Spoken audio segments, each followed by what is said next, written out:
Muy buenas tardes.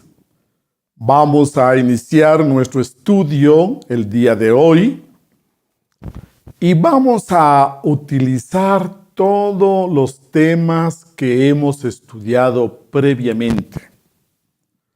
Para estudiar este tema es como cuando a usted le toca estudiar, por ejemplo, los logaritmos, los cologaritmos en matemáticas. Y usted previamente tiene que haber pasado por las 4 operaciones básicas, por haber aprendido a sacar porcentajes, trabajar con decimales, etc. Así como en toda ciencia, en toda disciplina, usted necesita temas básicos para luego entrar a temas más complejos. De la misma manera, hoy nos toca estudiar uno de los temas que implica el conocimiento del ego, la personalidad, la esencia, la mónada, los 7 cuerpos, las leyes de karma y dharma, de retorno, de recurrencia y algunos otros elementos como la ley del 7, etc. Algunos otros temas básicos para entrar a este estudio. Esta tarde vamos a estudiar 2 leyes. La ley de la evolución y la ley de involución. Como ustedes recordarán, cada una de estas leyes que vamos estudiando progresivamente, dialéctica y didácticamente, cada una de estas leyes son matemáticas, constantes, eternas, fijas, inexorables. Y estas leyes, el ser humano las va descubriendo. Conforme las vamos observando, estudiando, descubriendo, podemos enunciarlas y diríamos trabajar con ellas para trascenderlas. Los egipcios, allá hace muchos años, la estudiaron bajo un nombre interesante, Kuklus Anankes. Mientras que los pitagóricos en Grecia la enseñaron como la metempsicosis. Los hindúes en la India también la enseñaron como la transmigración de las almas. Y nosotros ahora vamos a estudiarlas como ley de evolución e involución.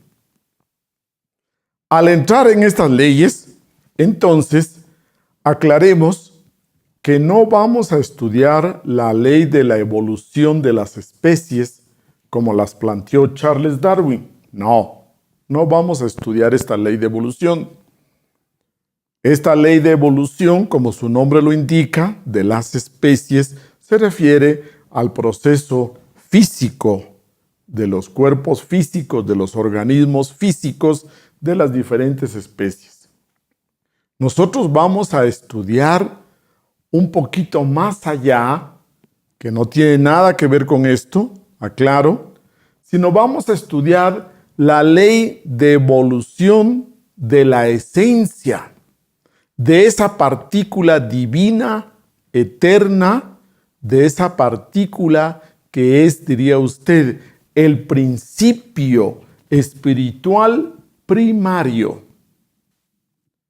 Cuando comenzamos a enfocar esta ley, entonces, hablamos que de esas mónadas, de esas chispas divinas que salen del seno del espacio abstracto absoluto, cuando esas chispas o mónadas salen por oleadas, descienden y bajan para adquirir conciencia, para hacerse conscientes, y para este proceso envían a esa parte del alma humana que le hemos estudiado como la esencia.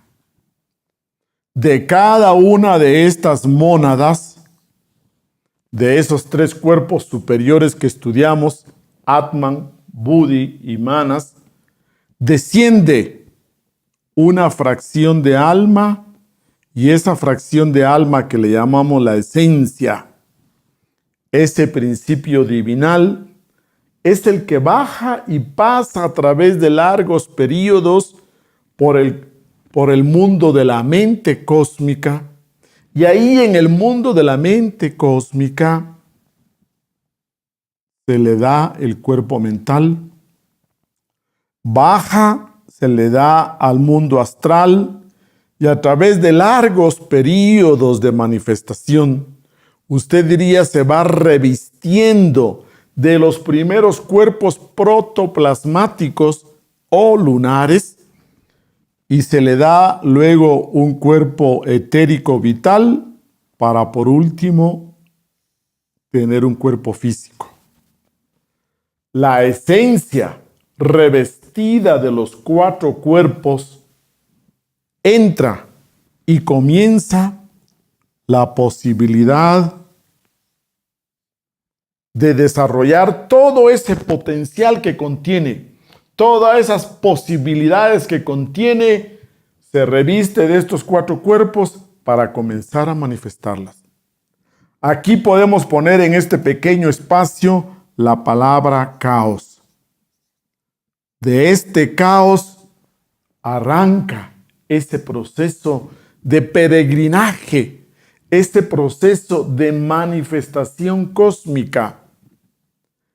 En este peregrinaje de aprendizaje comienza desde los puntos básicos elementales, primarios, y aquí esta esencia se manifiesta dentro del elemento fuego, como un elemental del elemento fuego, las salamandras del fuego, pasa luego por el elemento aire, como un elemental, los silfos y sílfides, sube y pasa al elemento agua, como elementales de las ondinas y nereidas, y usted ve que ahí el elemento agua para nosotros ya es un mineral. El agua ya es un elemento mineral. Y por último, entra al elemento tierra y aparece ya como un gnomo, un pigmeo, los elementales del elemento tierra. Entra en este proceso evolutivo y entonces decimos que por este lado de este círculo, acá, por la derecha, sube y sube esta primera ley, y hablamos entonces de la ley de evolución. Escribámoslo acá, evolución. La ley de evolución asciende por la derecha, asciende por el costado derecho de este círculo, y a este círculo le vamos a llamar la rueda del samsara.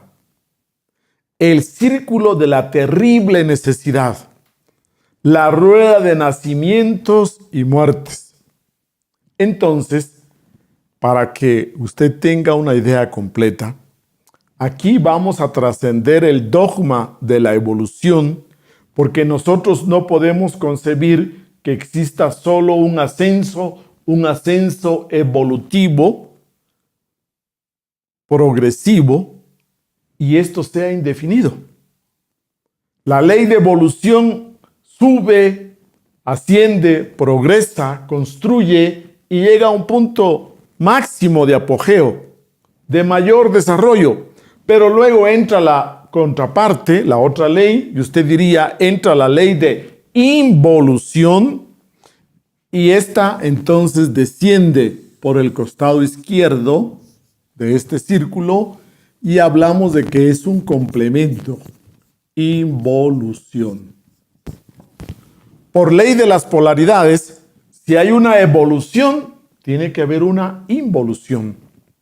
Si hay un desarrollo, crecimiento, progreso hasta un punto máximo, luego viene un descenso, una curva descendente, hay un retroceso, hay una vejez, hay una decrepitud y llega hasta la muerte.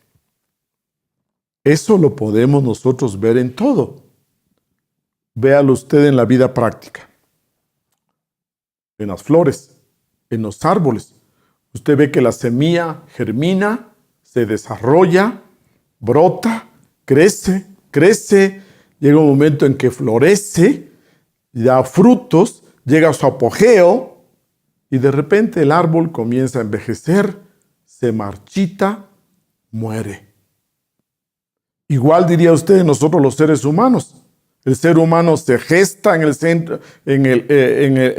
el seno de la madre, nace, crece, se desarrolla, llega a su juventud, a su plenitud, y luego, ¿qué diríamos? A los 50 años comienza la vejez, se debilita, se marchita y muere.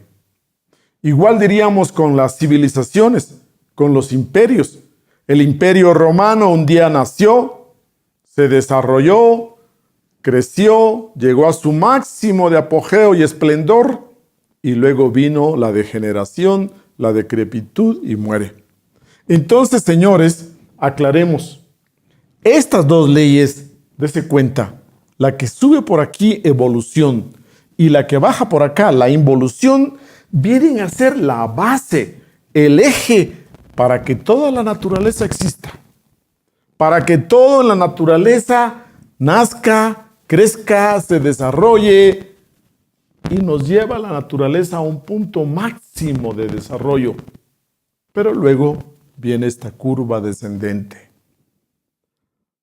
Si usted habla de evolución, por favor, también tenemos que hablar de involución.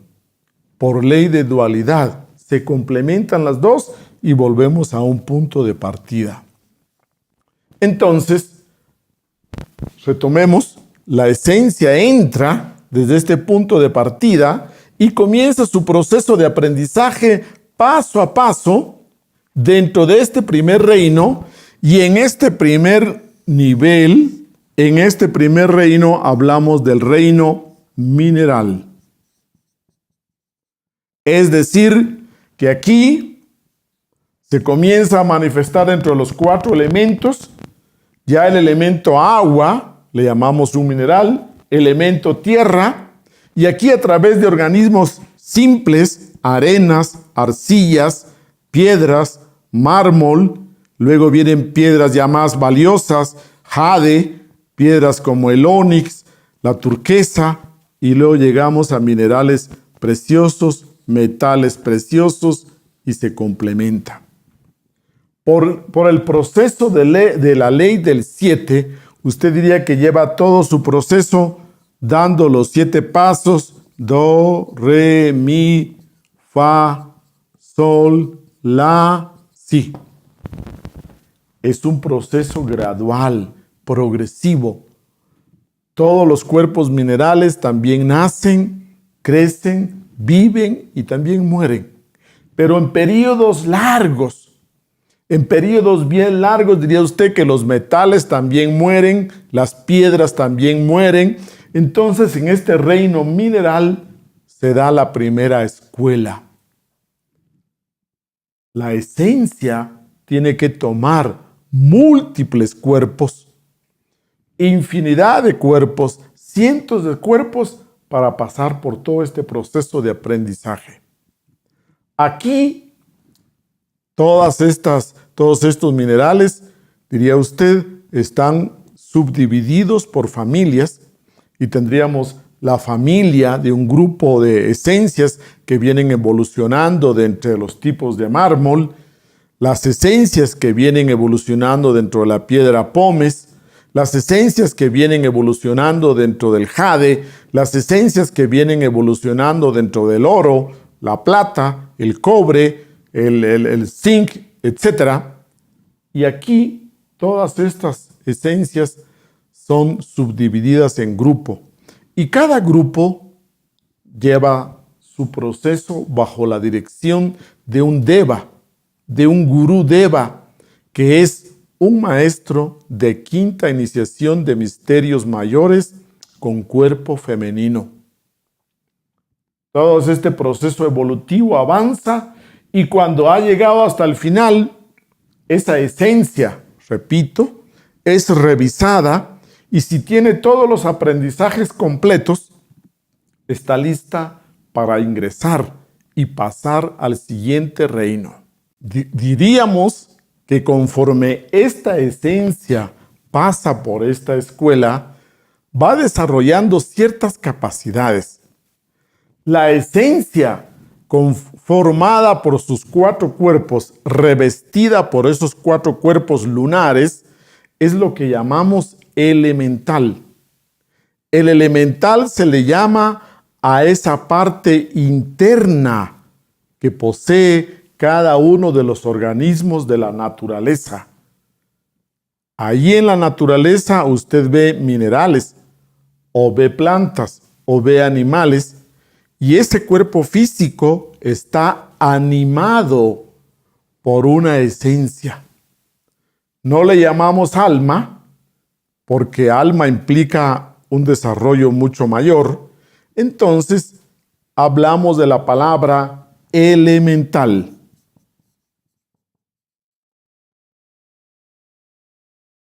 El elemental es esta partícula de esencia divina más los 4 cuerpos, revestida de estos 4 cuerpos.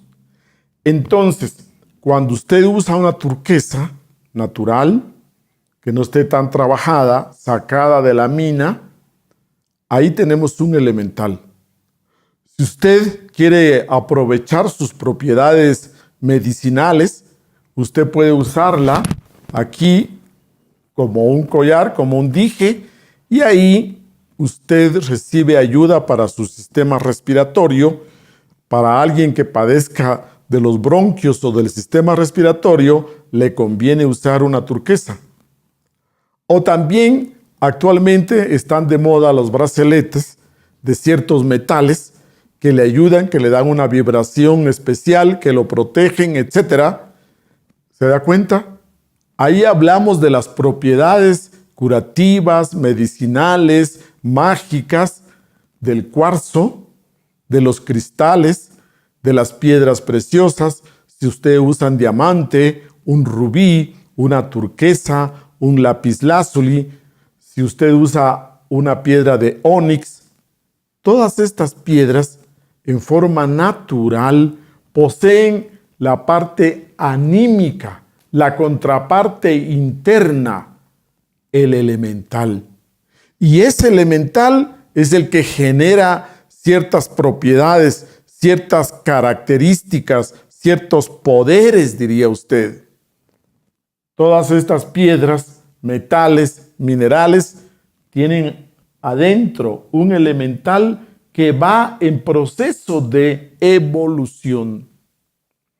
Terminado este proceso en el reino mineral, esta esencia está apta, está lista, y los cuerpos lunares se metamorfosean, se adaptan, y pasamos entonces al reino vegetal. Pero aclaro que después de haber tomado múltiples cuerpos en el reino mineral, la esencia comienza a manifestarse. La esencia comienza a nacer dentro de plantas muy simples, plantas pequeñas, simples, que no viven tanto, y comienza su proceso de aprendizaje con todas las 7 notas, con todo el proceso Heptaparaparshinok de la ley del 7, hasta que logra todos sus aprendizajes. Aquí en el reino vegetal, usted diría que ya como que lo sentimos más, porque en la sala, usted, o en la oficina, usted pone una linda planta en una esquina, usted pone una linda begonia en otra esquina, tiene rosas, tiene claveles, diferentes tipos de plantas ornamentales y usted se siente acompañado. Cuando hay una sala, un ambiente, una oficina donde hay plantas, usted siente como que hay vida. Y la fotografía Kirlian nos ha demostrado que las plantas sienten, que las plantas se comunican entre sí, que cuando nosotros les hablamos, nos escuchan, que cuando nosotros las tratamos mal, ellas también se estremecen, que cuando usted toma un machete y comienza a cortarle las ramas, cuando usted con el machete la amaga, la planta igual siente, se estremece. ¿Por qué? Porque ahí hay una esencia evolucionando. En palabras, diríamos, un poco comunes, diríamos que las plantas tienen alma. Pero realmente la palabra exacta no sería alma, sino que diríamos la planta tiene un elemental que va a ir desarrollándose, porque todavía no tiene el desarrollo o el nivel para utilizar la palabra alma. Entonces le llamamos un elemental. Imagínese, cuando usted se interna en un bosque, cada planta tiene su elemental. Y estos elementales viven en las plantas, entran y salen, y usted diría que ve un pino, y el alma del pino, el elemental, toma la apariencia de un niño de 10 años, de 12 años, con sus túnicas hasta el suelo, y estos juegan y salen del árbol, y luego corren y se esconden, y ahí atrás del tronco se esconden y sacan la cabeza para ver, y sacan por un lado y por otro, se mueven, y cuando ven que un ser humano se acerca al bosque, cada uno como que ocupa, se mete dentro de su cuerpo. Si nosotros podemos utilizar la clarividencia, podríamos tener la oportunidad de ver que esos bosques están poblados de elementales, que estos elementales son la parte interna de ese cuerpo físico que hablamos de un árbol. Estos elementales son los que tienen ciertas características, capacidades, poderes medicinales, curativos, mágicos, etc. A través de toda la historia, usted habrá conocido que sabemos para qué sirve la raíz de una planta, para qué sirven las semillas de una planta, las flores, los frutos, las hojas, y toda esta medicina que le llamamos natural, naturista, toda esta medicina de hierbas y plantas, ¿cómo surgió? Usted no puede imaginarse que alguien adivinó de que la agüita de manzanilla era buena para el dolor de estómago, de que el eucalipto era bueno para una gripe, para un resfrío. ¿Cómo pudo la gente saber para qué era bueno cada raíz, cada tronco, cada hoja, cada flor, cada fruto? Pues a través del desdoblamiento astral, usted puede entrar en contacto con estos elementales. A través de la clarividencia, usted puede conversar con estos elementales. Y son ellos los que nos han informado desde muchos años para qué sirve cada una de las plantas y para qué sirve cada una de sus partes. Todo ese conocimiento tan antiguo y que ahora va de generación en generación, lógicamente que se ha adquirido a través de esa comunicación, a través de ese contacto con esa parte interna de cada una de las plantas. Detrás entonces de un árbol hay un elemental. Y hay elementales muy poderosos, como por ejemplo el elemental de limón, que imagínense usted, este elemental se ve que tiene una apariencia como de un caballero que aparece hasta con el caballo. Muy poderoso, muy fuerte. El elemental también del penco. Usted conoce el penco. Pues ese elemental tiene la capacidad de cuidar, una propiedad, de salvaguardarla de asalto, de robo, de invasión, etc. Y usted ve que en las líneas divisorias de los terrenos se siembran pencos y pencos. ¿Pero por qué? Porque este elemental tiene una capacidad para cuidar, para proteger, para salvaguardar un territorio. Y así sucesivamente usted puede hacer prácticas. Por ejemplo, si a usted le toca caminar 4 horas, 5 horas por la montaña, pues simplemente encuentre una altamisa y usted le ordena al elemental que le dé mucha vitalidad, corta una ramita, se la pone en el bolsillo y usted aguanta caminar 4 horas, 5 horas, 6 horas con la ayuda de ese elemental. Entonces recuerde, en este lado de la evolución, aquí las plantas tienen un elemental. Y cada una de estas esencias o elementales deja un cuerpo físico y toma otro. Usted diría, crece en un rábano, se desarrolla en el ciclo corto de las legumbres y luego cuando usted saca el rábano, ahí le quita el cuerpo físico al elemental, usted se come el rábano en una ensalada y ese elemental nace de nuevo en una zanahoria. Luego usted se come la zanahoria y vuelve a nacer en un berro. Y luego se come usted el berro y vuelve a nacer en un pino, en un ciprés y cada vez en organismos más complejos, más desarrollados, hasta que por último, cuando ya están las últimas etapas de aprendizaje, toma cuerpo físico en esos árboles gigantes que duran 100 años, 150 años, 200 años. Todas esas coníferas y todos esos grandes árboles tienen esencias que están terminando su aprendizaje dentro del reino vegetal. Entonces, es un aprendizaje que va desde, usted diría, el diente de león que crece ahí entre las piedras de la calle, dentro de las plantitas más simples como el césped, la grama, etc., hasta los árboles que viven 200, 300 años. Este proceso es evolutivo. En el reino vegetal, usted puede hacer experimentos muy hermosos, como el siguiente. Yo le propongo que usted este fin de semana vaya a un bosque cerca de donde vive y usted se siente a meditar.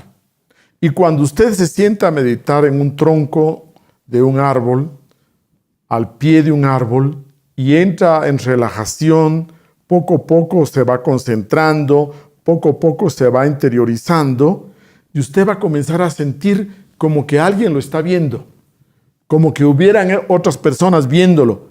Usted va a abrir los ojos y ve para un lado, no hay nadie, ve para el otro, no hay nadie, pero usted tiene esa sensación. De nuevo entra en meditación, cierra los ojos, se relaja, se concentra y va a sentir esas miradas. Y conforme usted entre en profunda meditación, puede llegar a tener la experiencia, la vivencia de ver, de percibir a esos elementales que viven en cada uno de esos árboles del bosque. Entonces recuerde, cada planta, cada árbol, cada ser vivo del bosque tiene su propio elemental. La montaña misma tiene su propio elemental. Y por eso en algunas tradiciones indígenas se habla de pedir permiso para entrar a la montaña. Por supuesto. Así como cuando usted va a una ciudad y puede ver toda la gente que vive, cómo se mueve por las calles y es un lugar muy concurrido, usted diría que cuando va a un bosque, a una selva, es un lugar muy concurrido, muy habitado por los elementales vegetales. Pasada toda la escuela del reino vegetal, los devas, que son los maestros de quinta iniciación, enseñan y trabajan con estos elementales. Ellos revisan que este elemental tenga todos los aprendizajes necesarios y entonces está listo para que pase al siguiente reino, al reino animal. Al ingresar entonces al nuevo reino, al reino animal, comienza manifestándose la esencia, toma cuerpos animales dentro de los más simples, más sencillos, como insectos, como cierto tipo de animales muy pequeños, y cada vez va tomando organismos más complejos, más organizados, pasando por todo tipo de animal en el reino, diríamos que le corresponde acá, y va aprendiendo, y cada uno de estos grupos es dirigido por un deva.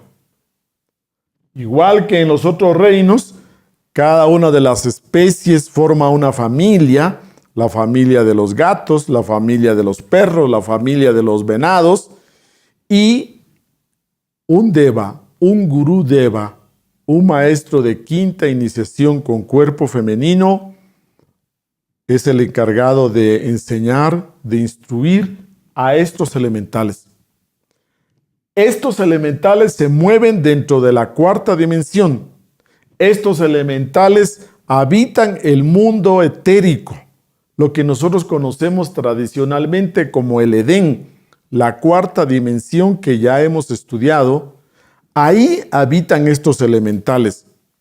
Y estos gurú devas tienen unos templos, unos castillos hermosos, donde se reúnen con todos los elementales y ahí ellos les enseñan. Entonces usted diría que mientras que su gato ahí en la casa duerme, su elemental asiste a esos lugares donde se reúnen todos los elementales de los gatos y reciben la instrucción, las enseñanzas de ese gurú deva. Igual diría usted que los delfines, ahí en el fondo del mar, también sus elementales dentro de la cuarta dimensión se reúnen en grupos y son dirigidos, instruidos por el elemental, por el deva encargado de impartir esa instrucción.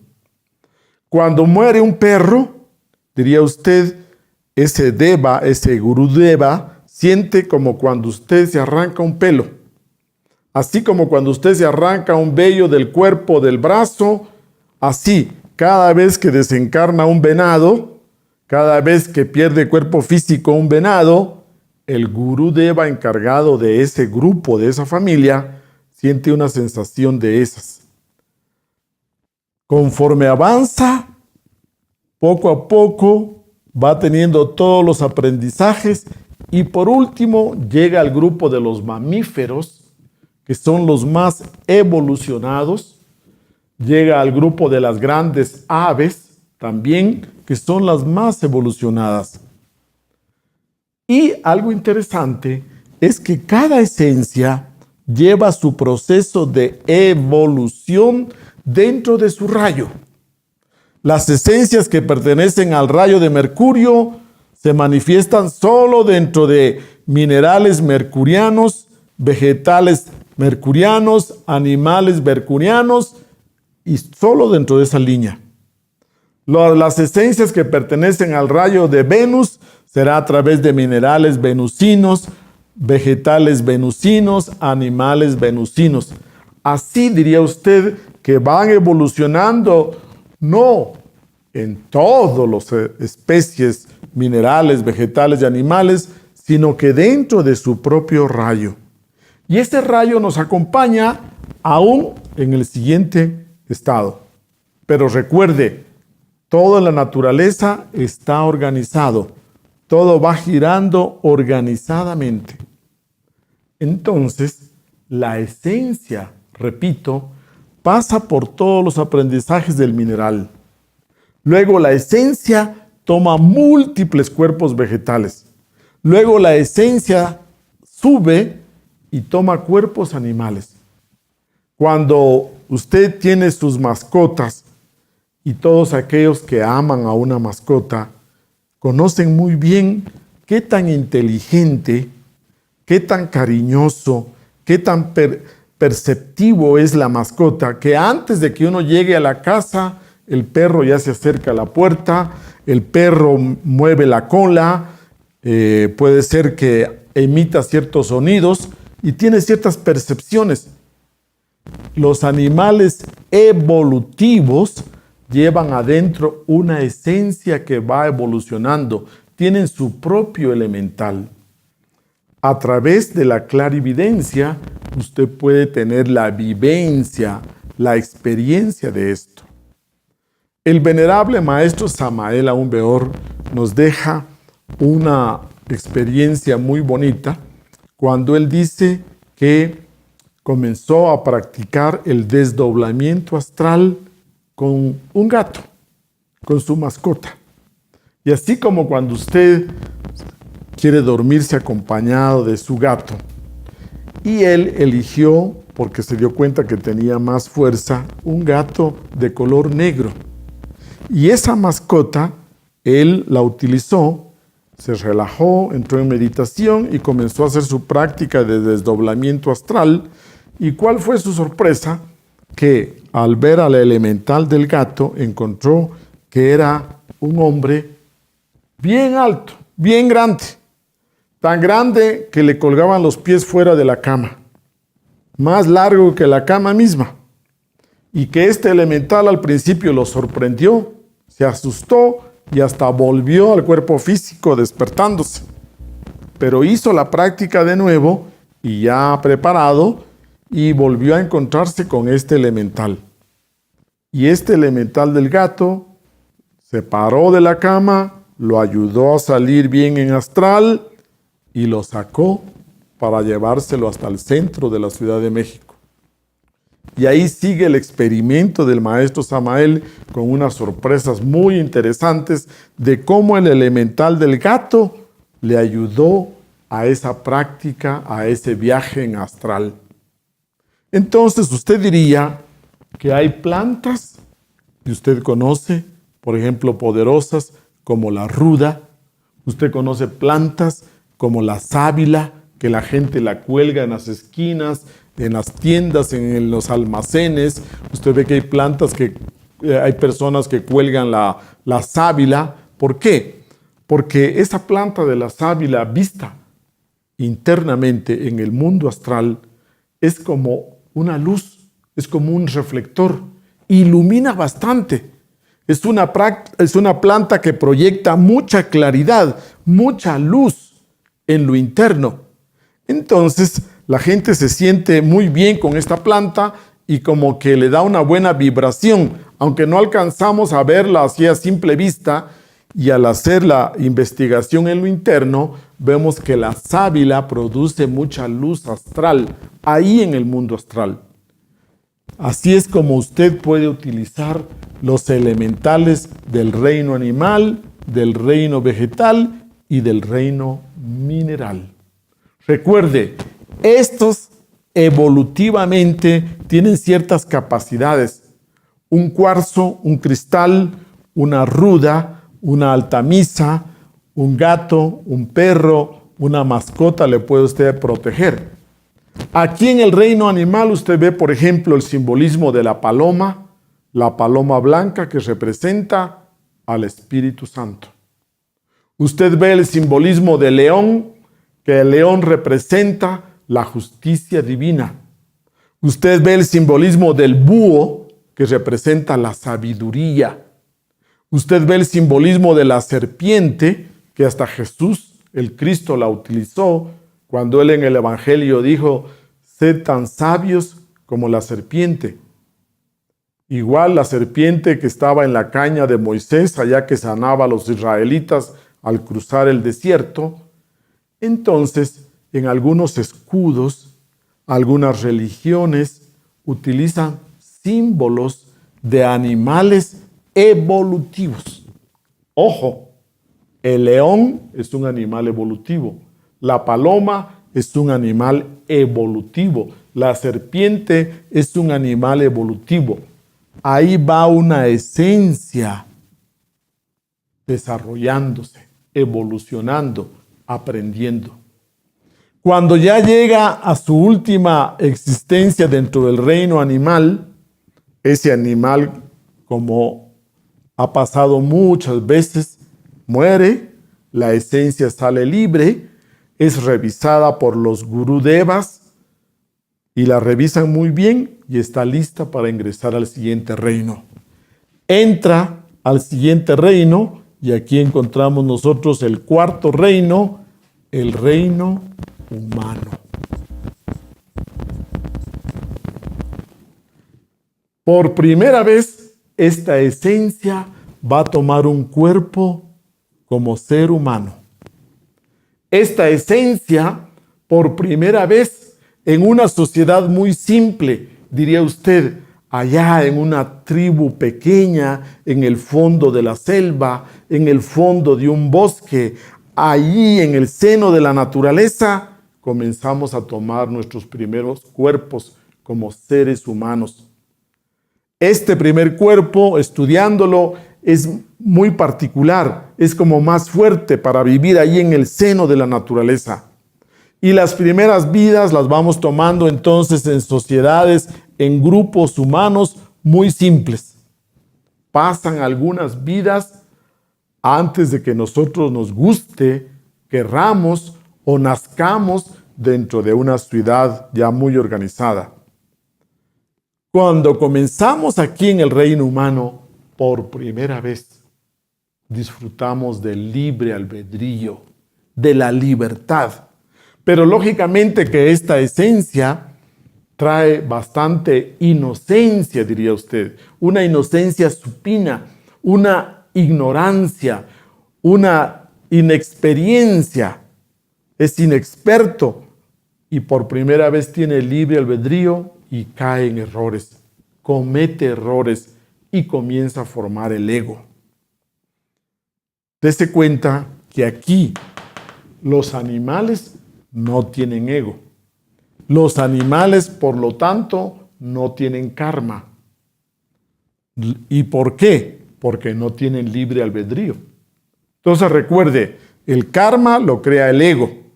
Y el ego lo creamos porque tenemos libre albedrío. Pero en ninguno de estos reinos tenemos libre albedrío y por lo tanto en estos reinos no hay ego, no hay error y por lo tanto tampoco hay karma.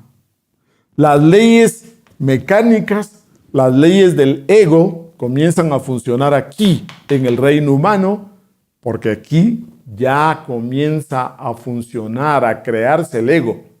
Pero sin libre albedrío no podría crearse el ego. Entonces que quede esto muy bien claro. Los animales no tienen ego, tampoco tienen karma.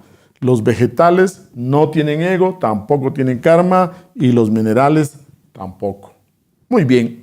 Entonces en el reino humano vamos manifestándonos cada vez en organismos más complejos, en grupos humanos más complejos, más sofisticados, y conforme avanzamos en múltiples vidas, usted diría, retornamos, nos reincorporamos, renacemos, y cada vez vamos ganando conciencia, experiencia, sabiduría, madurez, pero también vamos criando el ego. Y muchas veces aquí, el ser humano va generando poco a poco diferentes tipos de yoes, cada vez su conciencia queda más enfrascada y vamos perdiendo entonces esa posibilidad de un despertar espiritual. Conforme usted avanza, llega un momento que aquí se dan ciertas vidas de crecimiento, de desarrollo, en espiras más altas, superiores, otras vidas muchas veces en espiras bajas, involutivas, diría usted, unas de desarrollo y otras de estancamiento. En estas múltiples vidas tenemos que pasar por todo. vidas de riqueza, vidas de pobreza, vidas como campesinos, vidas como citadinos, vidas como hombre, vidas como mujer, vidas como pobre, vidas en que pasamos solos, nos quedamos sin pareja, otras vidas con pareja, unas vidas con familias pequeñas, otras vidas en familias grandes. Es decir, aquí tenemos que vivir por sí mismos una diversidad de situaciones. ¿Para qué? Para que tengamos toda esa posibilidad de crecimiento, de desarrollo de nuestro potencial. Toda esta escuela es para crecer, para desarrollarnos interiormente, como lo dice la misma ley, para ir evolucionando a través de una mecánica de la naturaleza. Ahora usted comprende muy bien por qué se llama la ley de la transmigración de las almas, porque van transmigrando, pasando, subiendo hasta un punto de máximo desarrollo. Aquí hablamos entonces que la esencia tiene que crecer lentamente. Usted tiene que sentirse realmente muy afortunado porque todo este conocimiento usted lo tiene en el fondo de su subconsciente y a través de estados hipnópticos, por ejemplo, se ha verificado que tenemos ahí conocimientos del reino animal, conocimientos del reino vegetal. Usted como humano sabe cómo sobrevivir en el fondo de una selva, porque usted vivió ahí, dentro del reino mineral, dentro del reino vegetal y dentro del reino animal.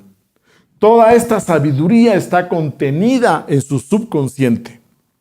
Y algo muy interesante, vea, aquí dijimos que los cuerpos lunares se metamorfosean, se van adaptando, se van transformando conforme avanza en cada reino. Cuando llegamos al reino humano, se metamorfosean los cuerpos de nuevo y estos cuerpos lunares protoplasmáticos que tenemos, ese germen de cuerpos internos, es el fruto de todo este proceso de evolución. Este elemental del reino mineral, elemental del reino vegetal, elemental del reino animal, cuando llegamos al reino humano, ¿sabe cómo le llamamos? Ese elemental continúa con nosotros. ¿Y sabe qué nombre le ha puesto la religión? Le ha puesto el ángel de la guarda. Su ángel de la guarda es real, lo acompaña a usted y es el mismo elemental que ha pasado por todo este proceso. Él lo cuida, él lo protege porque tiene toda la sabiduría de vivir ahí en el seno de la naturaleza. Otro punto importante que tenemos que mencionar es que hemos dicho que todos estos elementales se subdividen en familias, que cada familia está dirigido por un deva, un gurudeva que los instruye. Pero resulta que todos estos gurudevas tienen también un jefe supremo. ¿Sabe usted quién es el jefe supremo? Es a quien nosotros conocemos como el Señor Jehová.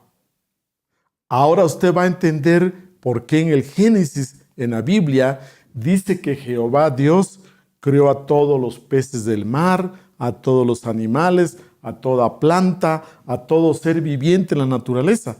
Pero no solo es un hecho histórico, sigue pasando, sigue sucediendo ahora todavía.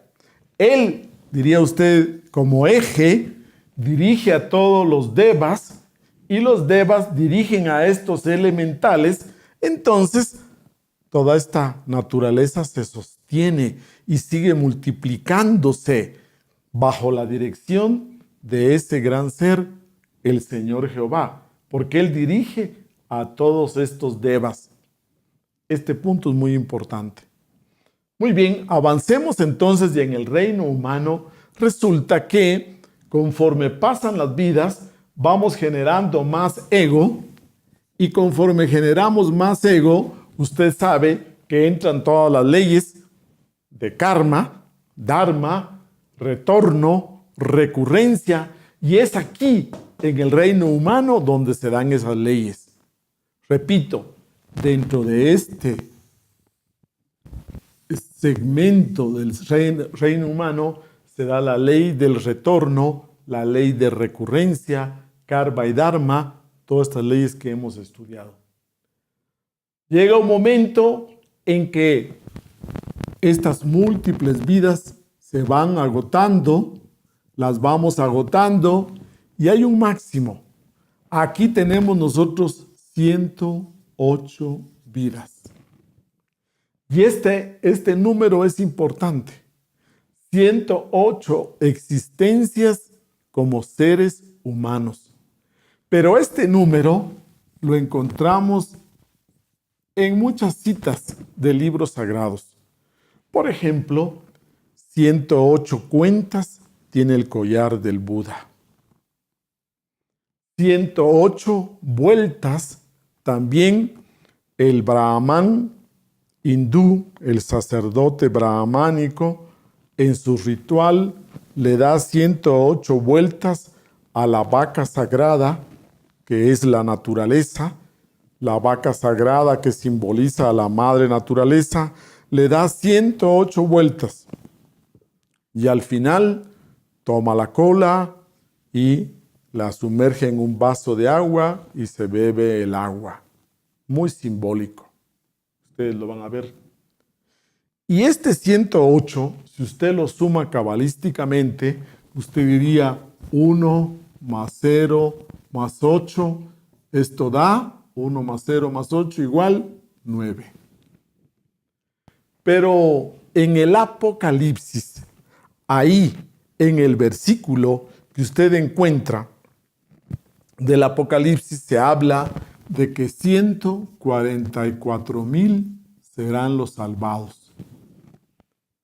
Si usted suma este número, 144,000 sería 1 más 4 más 4 más 0 más 0 más 0 igual 9.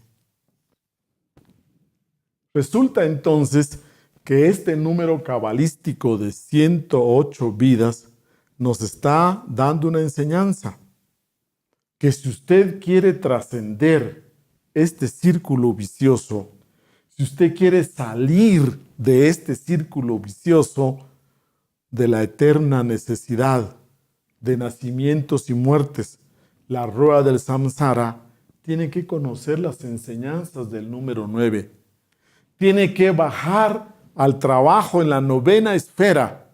Tiene que saber y conocer el trabajo sexual, el tantra, para crear los cuerpos internos. Para usted poder salir de este círculo, tiene que crear esos 7 cuerpos internos y tiene que eliminar el ego a través de un trabajo de meditación, de autoobservación, a través del trabajo tántrico blanco, para eliminar el ego y crear los cuerpos. Con el trabajo, con el número 9, usted diría, rompe, trasciende. De lo contrario, si usted no logra trascender, superar este círculo vicioso, entonces entra la ley de involución. La ley de involución implica que ahora, llegado al punto máximo, toca descender. Entra esta ley, inevitablemente.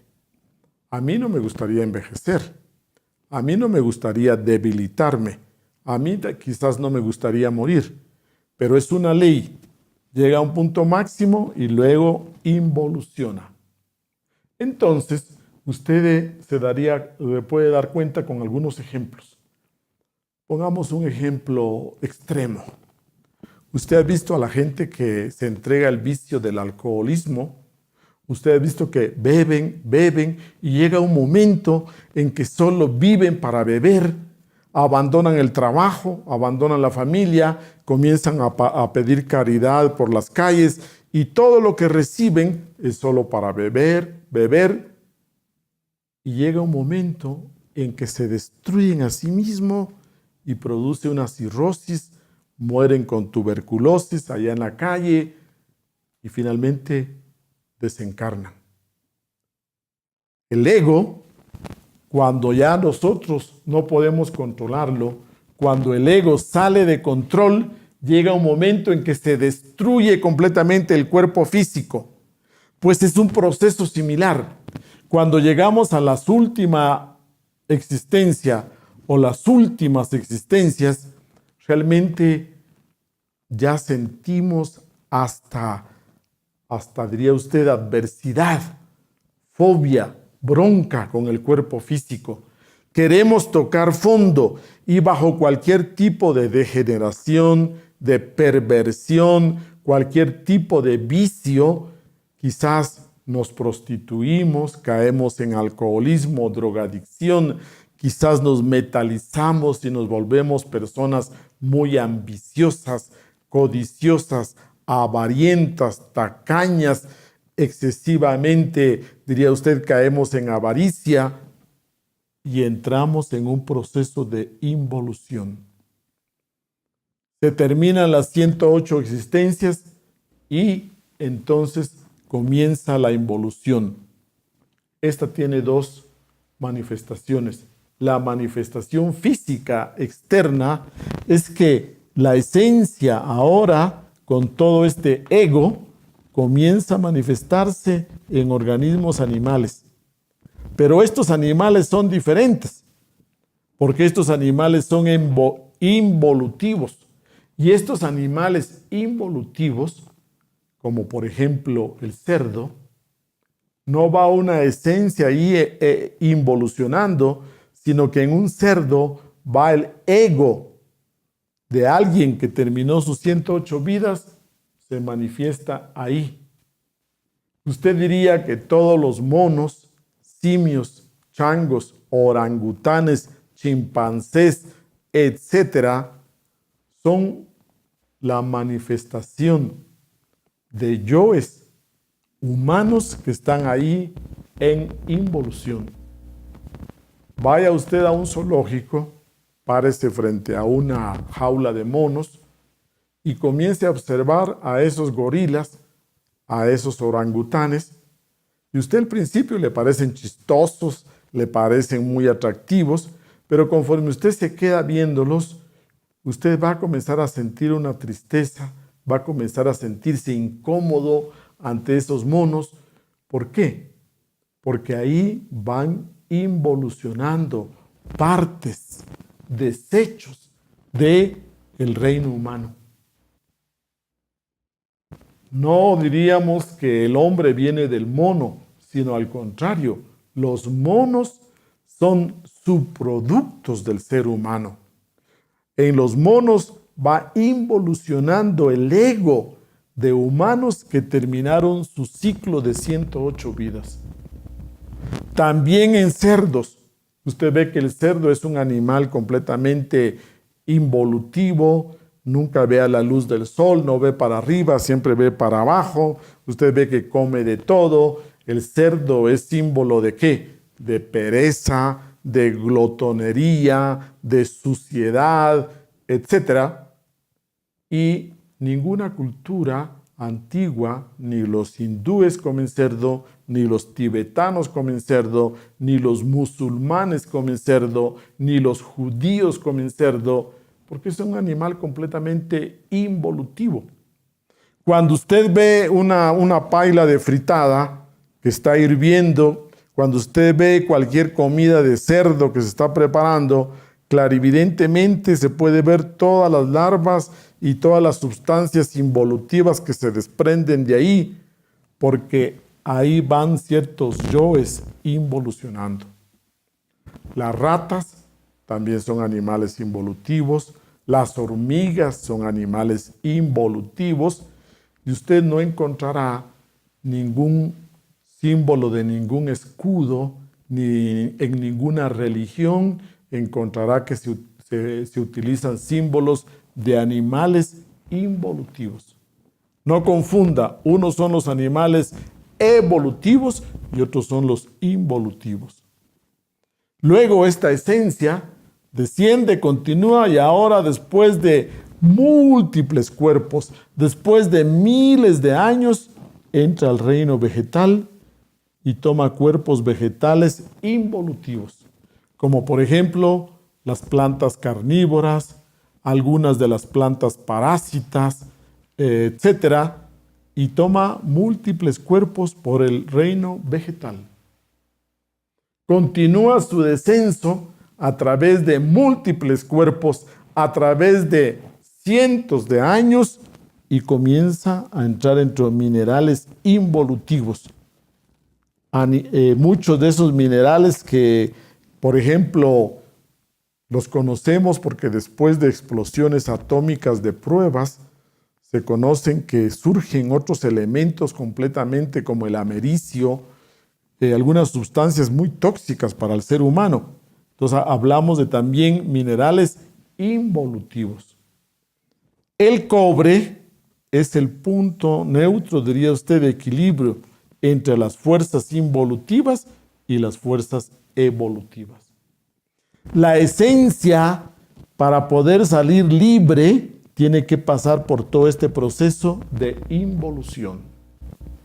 Este proceso involutivo tiene también su contraparte psicológica, interna.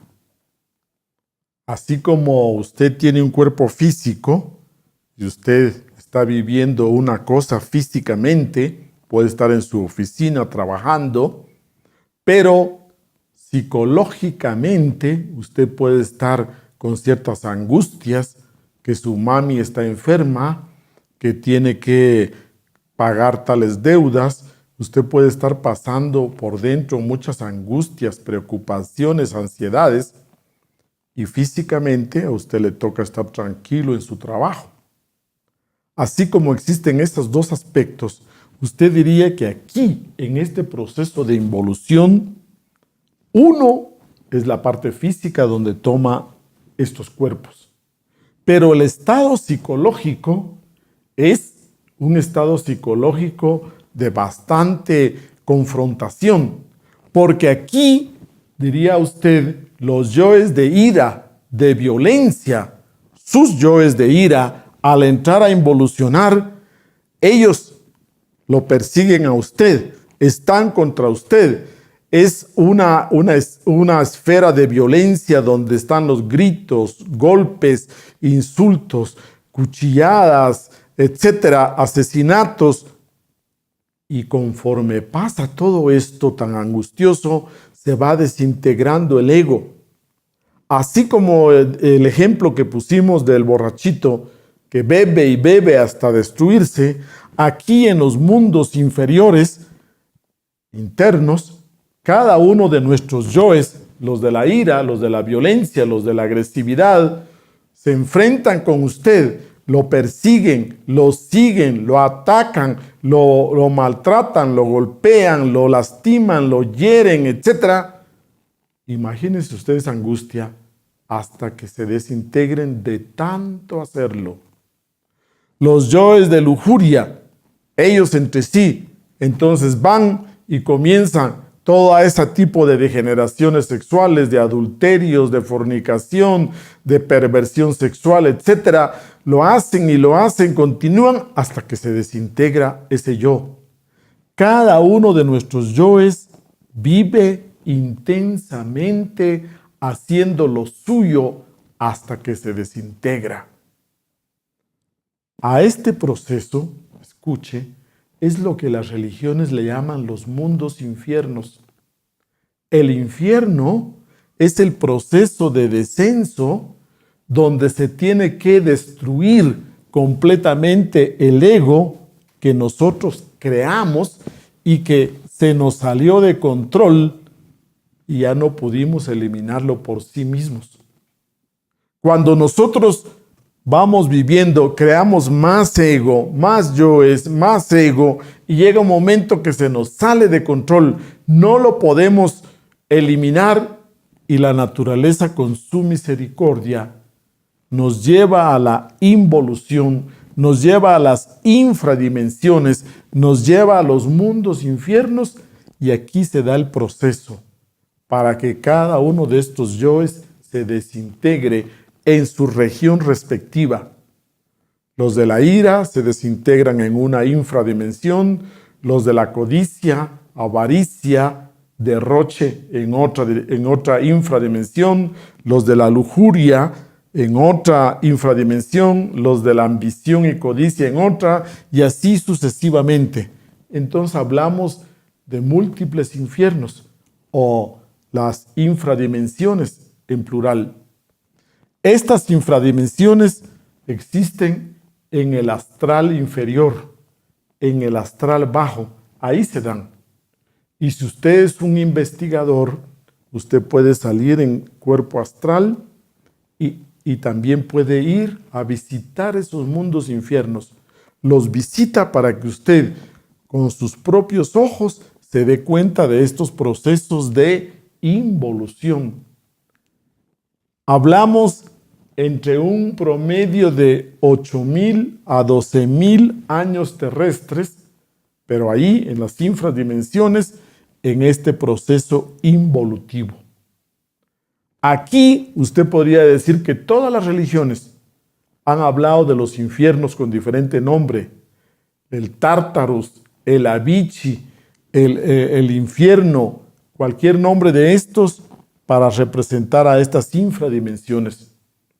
¿Cuál es el objetivo? Repito, es que usted se limpie, se purifique, se depure del ego. Por eso que hablamos de un proceso de castigo, dicen los cristianos. Aquí hablamos de sufrimiento, de dolor, porque el ego poco a poco se va fosilizando, poco a poco se va convirtiendo en pedazos, poco a poco va cayendo por partes hasta que se destruye totalmente. Usted diría que esto es como un horno, como un crisol, y en ese crisol se purifica completamente del ego. Conforme avanza en este descenso, llega a un punto en que la esencia vuelve a salir limpia, completamente. La revisan los devas y cuando está completamente limpia de ego, está en la posibilidad de nuevo iniciar otro ciclo, otra oportunidad.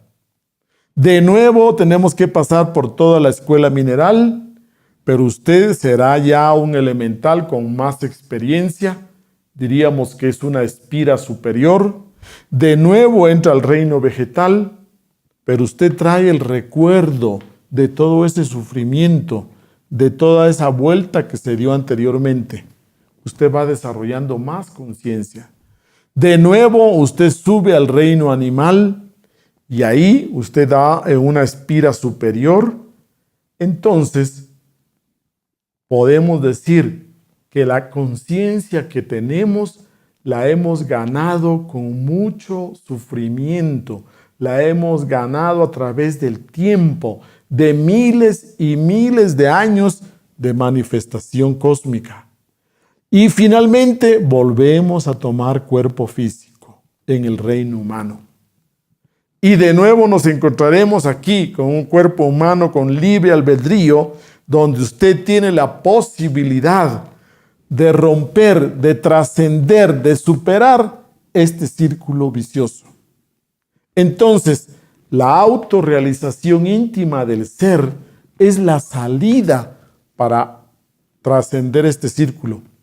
Cuando nosotros hablamos del despertar de la conciencia, implica que usted a través de un esfuerzo, de un superesfuerzo, tiene que trascender este círculo vicioso, esta rueda del samsara. Si usted no conoce el cómo trascenderla, entonces llega el momento en que vuelve a involucionar, vuelve a bajar a los mundos infiernos, pasa por todo ese proceso lento, porque es un tiempo mineral, porque es un tiempo que se procesa mucho más lento, y hasta que finalmente vuelve a salir de nuevo y por tercera vez, diría usted, sube por la derecha, evolucionando hasta alcanzar el estado humano. En una de estas, usted comienza a cansarse, a hartarse, a fastidiarse de esto y comienza su búsqueda espiritual. Si usted tiene anhelos espirituales, es porque es una persona que ha llegado a un punto donde ni la fama, ni el poder, ni la riqueza, ni la fortuna, ni los hombres, ni las mujeres, ni nada le llena esa sed profunda. Poco a poco usted se va dando cuenta que aparece un anhelo de liberarse de este círculo vicioso. Y cuando usted siente ese vacío, esa soledad, cuando usted siente esos anhelos de quererse unir a su ser espiritual, a su ser esencial, o como lo dicen las religiones, cuando usted siente ese amor hacia su ser, amor a Dios, que es el primer mandamiento, entonces usted comienza a trabajar para salir. ¿Cuál es el trabajo que usted tiene que hacer? Para nosotros lo sintetizamos en 3 aspectos bien definidos. Usted primero tiene que crear lo que le falta.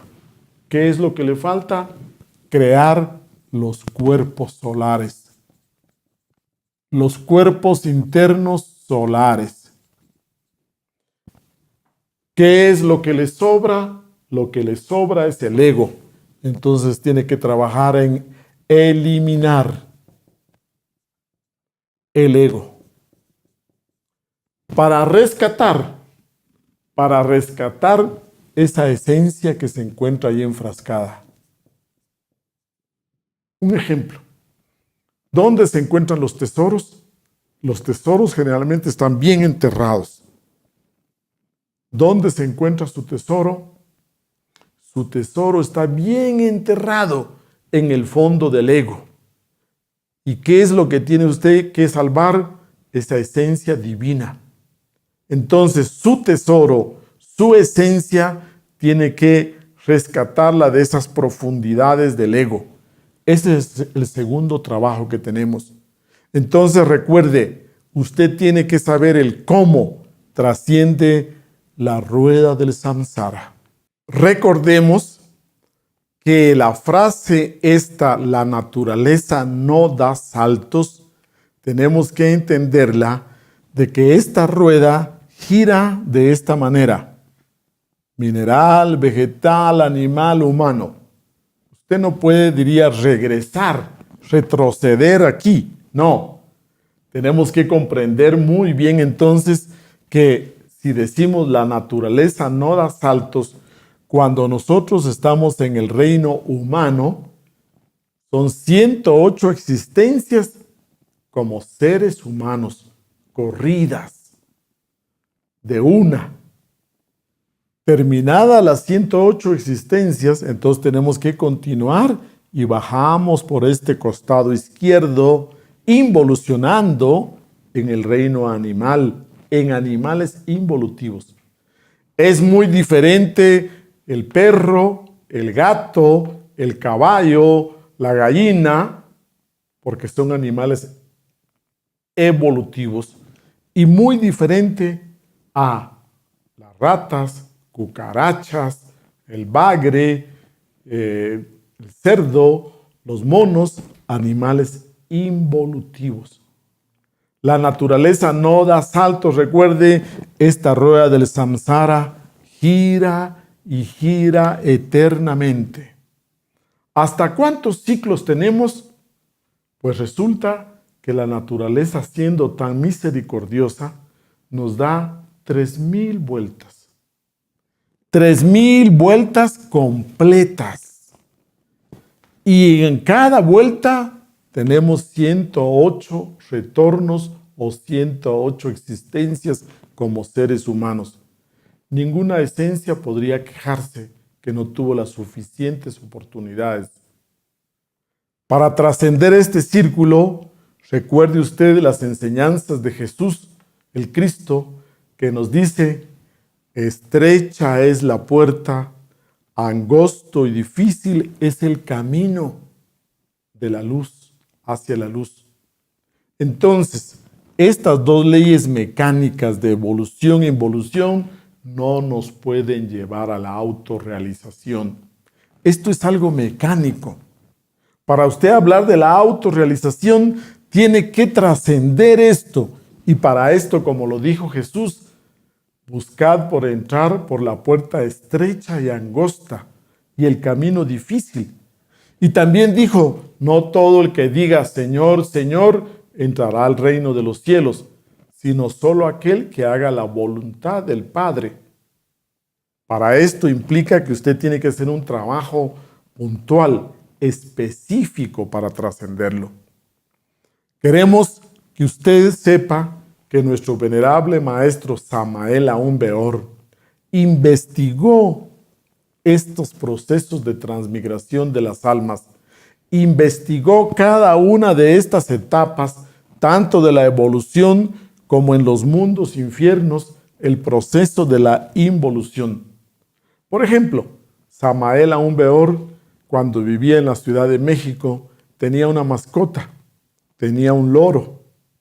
Y uno de esos días se puso a investigar a esa esencia que habitaba en ese cuerpo del loro y encontró que en el pasado, cuando tuvo la oportunidad de estar en el reino humano, una de sus mejores vidas fue cuando esa esencia tuvo cuerpo físico femenino y era hija de un gran magnate, de un árabe que con mucho poder y riqueza.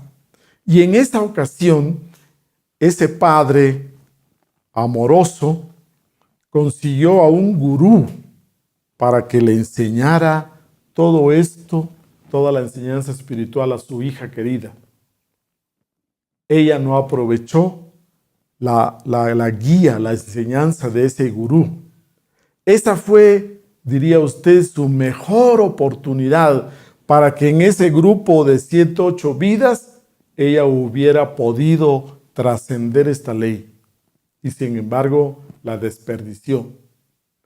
Igualmente, usted podría decir que si usted está joven, si usted es una persona todavía con mucha vida por delante, si le llegan estas enseñanzas espirituales, si usted las conoce, tiene la oportunidad para hacer ese trabajo con los 3 factores del despertar de la conciencia. Sus prácticas de meditación diaria, sus prácticas de autoobservación continua, constante, sus prácticas en el trabajo del Tantra, en el trabajo del aprovechamiento de su energía sexual para formar sus cuerpos internos, sus prácticas por la caridad, por la ayuda al prójimo, etc. Si usted lleva una vida que en función de ese trabajo espiritual, podríamos decir que tiene la posibilidad de ir trascendiendo este círculo. La autorrealización íntima del ser es algo que se sale de la mecánica de la naturaleza y nosotros le llamamos la revolución de la conciencia. Y aquí arriba se dibuja una esfinge y esa esfinge tiene una corona y esa corona tiene 9 puntas, simbolizando que es este trabajo, el trabajo con el número 9, el que le va a dar a usted la pauta para trascender esta ley mecánica.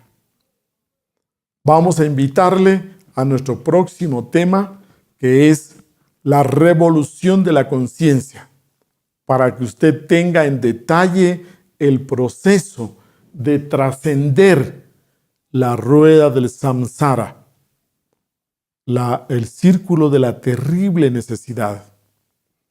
Muchas gracias y buenas tardes.